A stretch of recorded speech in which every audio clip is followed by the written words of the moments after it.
નમસ્કાર, સમાચાર સાથે હું હિના। સમાચાર ભરૂચમાંથી મળી રહ્યા છે કે જ્યાં અંકલેશ્વરના પાનોલીમાં આગ લાગી છે। કેમિકલ કંપનીમાં આગ ફાટી નીકળી હોવાની વિગતો છે।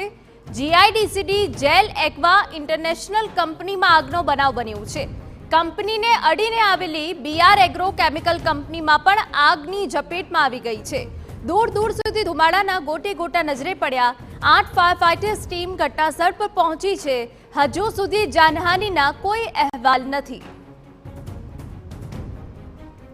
અમારા સંવાદદાતા અંકિત મોદી વધુ વિગતે વાત કરવા જોડાયા છે। અંકિત, ફાયર ફાઇટર્સ કઈ રીતની તજવીજ હાલ હાથ ધરી રહ્યા છે આગને કાબૂમાં કરવા?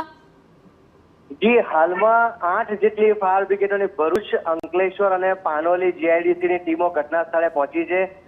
જે જલ એક્વા કંપની હતી તેમાં આગ લાગ્યા બાદ તેને અડીને આવેલી બીઆર એગ્રો કંપનીમાં પણ આગ ફેલાઈ છે અને હાલમાં બંને કંપનીઓમાં આગ બુઝાવવા માટે પાણી અને ફોર્મનો મારો ચલાવવામાં આવી રહ્યો છે।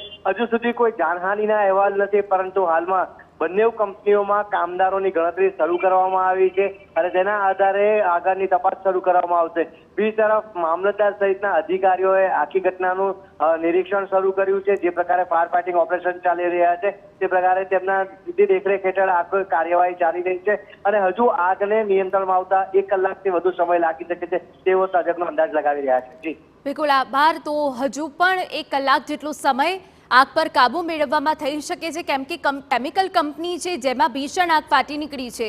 જોકે હવે કયા કારણોસર આગ લાગી છે તેની કોઈ સ્પષ્ટ વિગત નથી, પરંતુ ફાયર ફાઇટરની ટીમ ઘટનાસ્થળ પર પહોંચી છે। આગ પર કાબુ મેળવવાના તમામ પ્રયત્ન કરવામાં આવી રહ્યા છે। અત્યાર સુધી જાનહાનિના કોઈ જ અહેવાલ નથી।